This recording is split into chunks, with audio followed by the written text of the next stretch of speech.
رکھے اور کھلائیں۔ اب روزے کی رخصت کن لوگوں کو ہے؟ کون لوگ روزہ چھوڑے؟ کون لوگ روزہ چھوڑ سکتے ہیں؟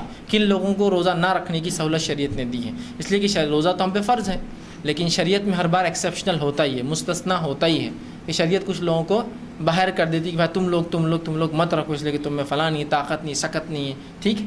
تو اسی طرح کن لوگوں کو جو روزے کی رخصت ہے؟ اب میں وہ باریک باتیں نہیں لوں گا کہ جو بالغ نہ ہوا، جو پاگل ہے، اتنی تفصیلات میں فقہ کی جانے کی ضرورت، موٹی بات کی جو بالغ ہے وہ روزہ رکھیں گا۔ ان میں کون لوگ ہیں جو ایکسیپشنل ہوں گے، مستثنا ہوں گے؟ تو پہلا مسافر، ٹھیک ہے؟ مسافر جو ہے، مسافر کو اختیار ہے، چاہے تو روزہ رکھے چاہے تو روزہ چھوڑ دے، ٹھیک ہے؟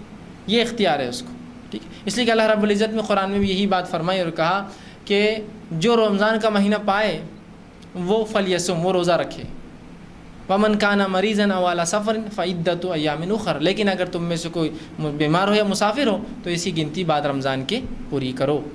سورہ بقرہ سورہ نمبر 2 آیت میں 185۔ تو بہرحال ہمیں بھی چاہیے کہ سفر میں چاہے تو روزہ رکھے چاہے تو ہم چھوڑے، اس کا ہمیں اختیار ہے، ٹھیک؟ یہ ہمیں رخصت ہے، لیکن اپنے سفر کو بہانہ نہ بنائے دوسروں کے لیے۔ نبی اکرم صلی اللہ علیہ وسلم نے ایک مرتبہ دیکھا کچھ لوگ ایک انسان کو ڈھکے ہوئے ہیں، سب سایہ دے رہے ہیں، آپ پہنچے، کہا کیا بات ہے؟ تو کہا اللہ کے رسول یہ روزے سے ہے اور سفر کی تکلیف اسے برداشت نہیں ہوتی۔ آپ نے فرمایا سفر میں جو تکلیف برداشت نہ کر سکے اس کے لیے روزہ رکھنا کوئی نیکی نہیں ہے، اس لیے کہ روزہ اس نے رکھا اور تکلیف سب کو ہو رہی، سب سایہ دے کے کھڑے۔ تو کہا سفر میں جب کوئی رکھ نہ سکے روزہ تو روزہ رکھنا کوئی نیکی نہیں ہے بھائی، کوئی اس کا فائدہ نہیں، اس لیے کتنوں کو تکلیف ہو رہی۔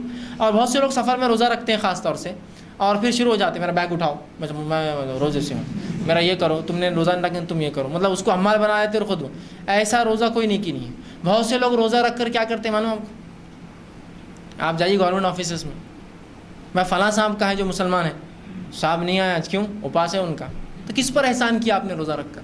ایسا روزہ کوئی نیکی نہیں ہے کہ آپ تنخواہ تو اٹھائیں مہینے کی برابر اور کام نہ کریں اس لیے کہ آپ اپاس روزے سے ہے، یہ کوئی نیکی نہیں ہے ہمارے لیے۔ نہ وہ نوکری کا وہ تنخواہ آپ کے لیے حلال ہوں گی لینا اس مہینے کی اگر آپ چھٹیاں مارتے ہیں، اور نہ ہی جو ہے آپ کا یہ بولنا، اس لیے کہ کیا تصور دینا چاہ رہے ہیں آپ دنیا میں کہ اگر مسلمان روزہ رکھیں گے تو گویا 120 کروڑ کی آبادی پوری ناقص اور جو ہے ناکارہ بن کے بیٹھیں گی پورے روزے کے اندر، یہ آپ تصور دے رہے ہیں کہ اب ایک صحابہ وہ روزہ نہیں رکھتے تھے، ایسے 10 مسلمان آ جائیں گے تو بیڑا غرق کر دیں گے پورے ڈپارٹمنٹ کا کہ یہ روزے رکھیں گے تو ہم پہ احسان کریں گے، عادت ڈال جائیں گے، ہاف ڈے چھٹیاں ماریں گے۔ نہیں، کوئی نیکی نہیں ہے ایسا روزہ آپ کا جس میں آپ دوسروں پہ احسان جتائے کہ میں روزے سے تو میرا کام کر، ایکسٹرا کام کر، میرا حمالی کر، میرا بوجھ کر، میرے پہ سایہ کر، میرے کو پنکھا دے، کوئی نیکی نہیں۔ پھر یہ طاقت ہے رکھیے، طاقت نہیں پھر چھوڑ دیجیے، آپ کا اللہ کا معاملہ ہے۔ تو رسول نے فرمایا کہ مسافر کو حق ہے۔ اچھا، سفر میں چاہے تو آپ رکھیں چاہے تو آپ چھوڑیں، یہ بھی اختیار ہے۔ نبی اکرم صلی اللہ علیہ وسلم کے ساتھ صحابہ فرماتے ہیں ہم رمضان کے اندر ایک جہاد کے لیے نکلے اور کچھ نے روزہ رکھا کچھ نے توڑ دیا، نہ روزہ رکھنے والوں نے نہ توڑنے والوں کچھ کہا، نہ توڑنے والوں نے رکھنے والوں کچھ کہا۔ جس نے توڑا اس نے اس لیے توڑا کہ اس کو کمی محسوس ہو رہی تھی، کمزوری محسوس ہو رہی تھی، اور جہاد میں انسان کو طاقت لگتی ہے۔ جس نے نہیں توڑا اس نے نہیں اس لیے نہیں توڑا کہ وہ اپنی پوری طاقت و توانائی رکھ سکتے تھے اور ان کو یقین تھا کہ ہم اس حالت میں بھی لڑ سکتے ہیں۔ تو رسول اللہ نے نہ ان کو برا بولا، نہ ان کو، نہ اس صحابی نے اس صحابی کو برا بولا، نہ اس صحابی نے اس صحابی کو۔ تو گویا پتہ چلا مسافر چھوڑ سکتا ہے۔ دوسرا مریض کو اختیار ہے کہ وہ روزہ چھوڑے چاہے تو رکھے، یہ اختیاری مسئلہ ہے۔ اگر لگتا ہے بیماری زیادہ بڑھ جائیں گی تو چھوڑ دیں، لگتا ہے کوئی مسئلہ نہیں، انشاءاللہ کوئی اتنا بڑا مسئلہ نہیں، ایک وقت کی دوا آگے پیچھے ہونے سے کچھ نہیں ہوتا ہے، رکھ لو تو کوئی مسئلہ نہیں۔ بہت سی بار ہوتا ہے ایسا ہاتھ ٹوٹ گیا کسی کا، ہاتھ ٹوٹنے کا روزے سے کوئی تعلق ہی نہیں ہے نا، اس سے کیا تعلق ہے؟ مطلب ہاں کسی کو شوگر ہے، بلڈ پریشر، یہ تو ایک مسئلہ ہوتا ہے، ہاتھ ٹوٹنے کچھ نہیں، بس آپ بیٹھے رہو اس کو لے کے ایک جگہ، کوئی مسئلہ نہیں، روزے سے کوئی تعلق نہیں۔ ہاں یہ الگ بات ہے کوئی کہ میڈیسن ضروری ہے کمپلسری ورنہ یہ زخم بڑھ سکتا ہے تو ایک الگ شکل ہے، ورنہ بہت سی ایسی بیماریاں ہوتی ہیں جس میں روزے کا آپ کا کوئی فرق نہیں پڑتا ہے، لیکن بہت سی ایسی بیماریاں جس میں روزے پہ اثر آتا ہے، تو یہ آدمی طے کرے اپنی صحت کے اعتبار سے، اس لیے کہ اللہ کو جواب دے، پبلک کو نہیں بولنا ہے یار میں روزے سے اس لیے ہاتھ اٹھاؤ روزے سے، اللہ کیوں لوگوں کیوں بتا رہے ہیں آپ کو آپ کو جواب دینا ہے، اپنے رب کے اعتبار سے آپ بات کیجیے، سوچئے کہ میں کیا اللہ کو عذر دے سکوں گا، یہ عذر کہ اس عذر میں جو ہے بھوکا رہ رہا ہوں، جبکہ ایسے ہی عذر میں کئی دن بھوکا رہا ہوں پہلے کام کاج کے لیے، تجارت کے لیے، ٹھیک ہے؟ تو اپنے فرائض ہے، فرض روزہ میں نہیں سمجھتا کوئی مسلمان جان بوجھ کے چھوڑیں گا، اس لیے کہ یاد رکھیے ایک روزہ اگر آپ چھوڑتے ہیں تو پوری زندگی بھر بھی آپ نفل روزے رکھے تو اس ایک فرض روزے کی پور نہیں کر سکتا، اس کے برابر اس کے درجے کو نہیں پہنچ سکتا، تو کبھی مت چھوڑیے بلا وجہ روزوں۔ تو مریض کو اختیار ہے۔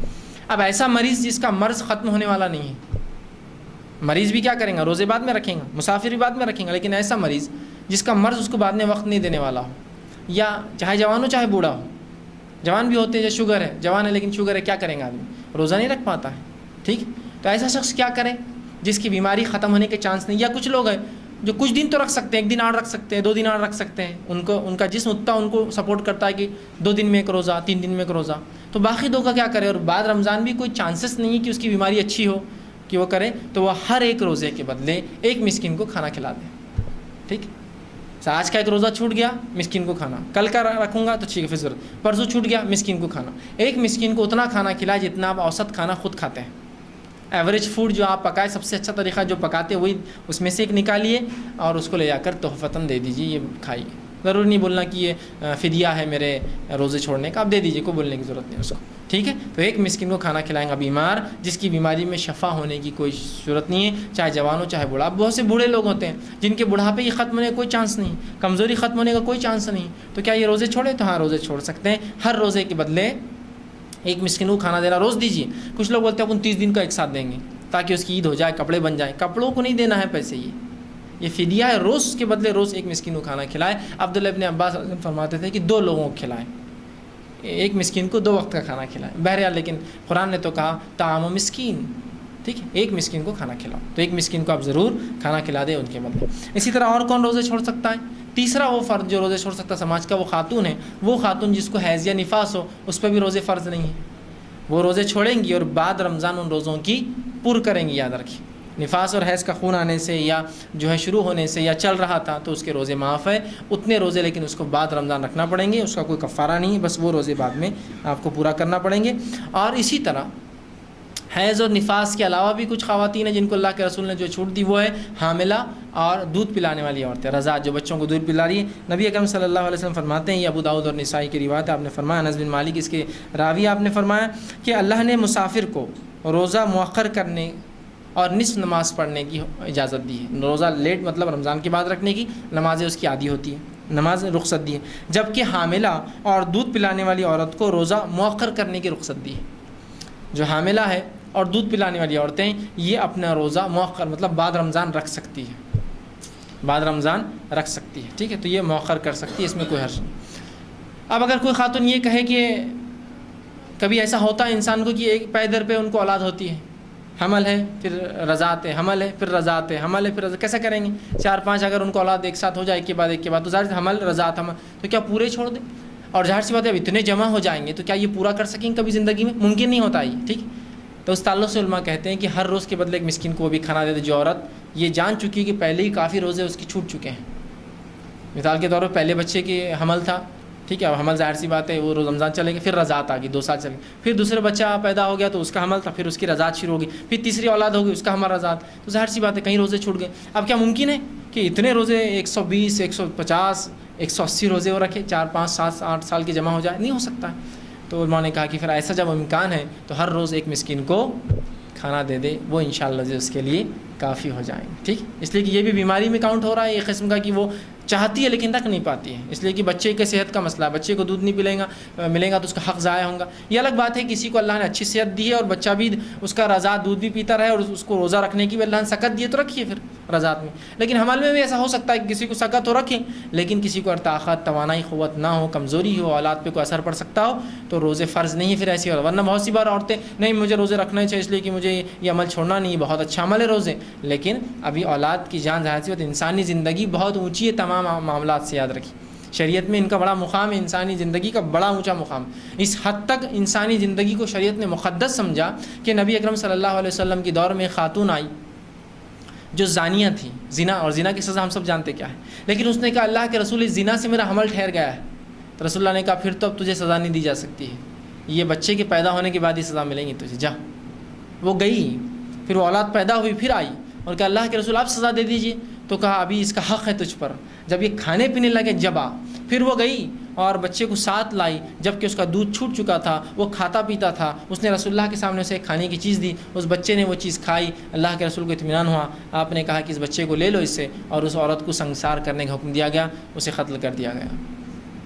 تو اندازہ لگا انسانی جان کی حرمت کہ وہ اولاد جو پیٹ میں تھی اس کی کیا غلطی تھی اس زنا کے اندر، اس کو سزا نہیں ملی، اس کو پیدا ہونے کے بعد بھی سزا نہیں ملی، اس لیے کہ ابھی اس کا حق رضاعت، اسے رضاعت دودھ دیا گیا. اس کے جب کھانے پینے لگا، اس کے حق اس کی والدہ سے ختم ہوئے، تب اس کی ماں کو سزا دی گئی کہ اسے سنگسار کیا گیا.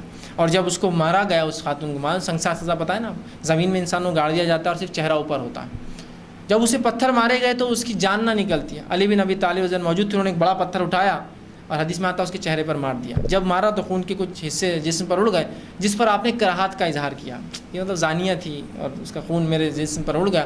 تو نبی اکرم صلی اللہ علیہ وسلم نے کراہت کی ضرورت نہیں. اس عورت کی توبہ اتنی خالص تھی کہ اگر 70 مدینے کے لوگوں میں اس کی توبہ دے دی جاتی تو سب کی مغفرت کے لیے کافی تھی. 70 لوگ, اس لیے کہ اندازہ لگائی زنا تو کونے میں کی تھی اس نے, کسی جگہ آ کر نہیں بولتی تو کون دیکھنے والا تھا؟ کوئی مانیٹر کر رہا تھا اس کو کہ اس نے زنا کیا؟ کسی نے دیکھا. پھر بھی آئی اور بولی, اپنے گناہ کا اعتراف کی. جب رسول اللہ نے کہا جا پیدا ہونے کے بعد آنا, تب بھی اس کو 9 مہینے کا موقع تھا, بھاگ جاتی, کہیں کو واپس آتی پیدا ہونے کے بعد, چھپ جاتی. تب بھی وہ آئی. اس کے بعد 2 سال کا پھر چھوٹتی اس کو, جا رضاعت کے بعد آ, تب بھی وہ نہیں بھاگی. کتنی اس کی توبہ خالص تھی کہ 3 سال بعد بھی سزا لینے برابر آئی اور رسول اللہ نے پھر اس کو سزا سنوائی, اندازہ لگائی. تو بہرحال جو ہے ایسی عورتوں کو جو حاملہ ہو, دودھ پلانے والی ہو, رخصت ہے. پھر ان کی صحت, توانائی, تندرستی کہ تو وقت, حالات, زمین, زمانے, لوگوں کی صحت الگ الگ ہوتی ہے. لہٰذا آپ ڈاکٹر سے کنسلٹ کریں. شرعی حکم میں نے بتا دیا, ڈاکٹر پرمٹ کرے تو رکھیے, اگر اجازت نہیں دیتا ہو تو میں سمجھتا ہوں احتیاط کرنا یہ زیادہ آپ کے لیے بہتر ہے. ٹھیک. اسی طرح کسی اور بھی عذر سے اگر آپ کو دن کے کسی وقت میں بھی روزہ توڑنا پڑے تو آپ توڑ سکتے ہیں. ٹھیک. بہت سے لوگ کہتے ہیں کہ رمضان کا روزہ 10 بجے کے بعد نہیں توڑنا, ایسا کچھ بھی نہیں. سفر, مسافر ہو, جہاد میں گئے ہو, بیمار ہو, کچھ بھی ہو, آپ کو لگا کہ روزہ رکھ لیتا ہوں, دیکھیں گے سفر میں پھر تکلیف ہوئی تو توڑیں گے, دیکھیں گے جہاد میں ضرورت پڑی تو توڑیں گے, دیکھیں گے بیماری بڑی تو توڑیں گے. ابھی تو لگ رہا ہے سر درد ٹھیک ہو گیا اور کب کبھی ختم ہوگی, بہت زیادہ جاڑا تھا رات میں, لیکن دیکھتے ہیں, انتظار کرتے ہیں, رکھ تو لیتا ہوں روزہ. تو ایسا آدمی اگر کوئی روزہ رکھے اور کبھی بھی دل میں توڑنا پڑے تو توڑ سکتا ہے, کبھی بھی, at any point of time. بھائی اب نہیں میرے سے جم رہا, توڑ سکتا ہے. کوئی زوال سے پہلے, زوال کے بعد. آپ بہتر ہے کہ آپ روزہ دیکھ بھال کے رکھیں, لیکن پھر بھی آپ نے سوچا کہ یار میں رکھ پاؤں گا, رکھ لیا, بعد میں نہ ہو سکے تو بہرحال کوئی حرج نہیں. آپ دن کے کسی بھی وقت آپ روزہ توڑ سکتے ہیں. آپ روزہ توڑ دیں اور بعد میں اس روزے کو آپ کو کمپلیٹ کرنا پڑے گا. اس روزے کا کوئی کفارہ نہیں ہے, کوئی فدیہ نہیں ہے سوائے قضا کے. آپ کو بعد میں صرف جو ہے روزے کی قضا کرنا پڑے گا, بس اتنا ہی ہے. اور جو بیماری کی وجہ سے روزے چھوڑ دے, بڑھاپے کی وجہ سے روزے چھوڑے, ہر روزے کے بدلے 1 مسکین کو جو ہے وہ کھانا کھلائے. آخری بس باب قضا روزے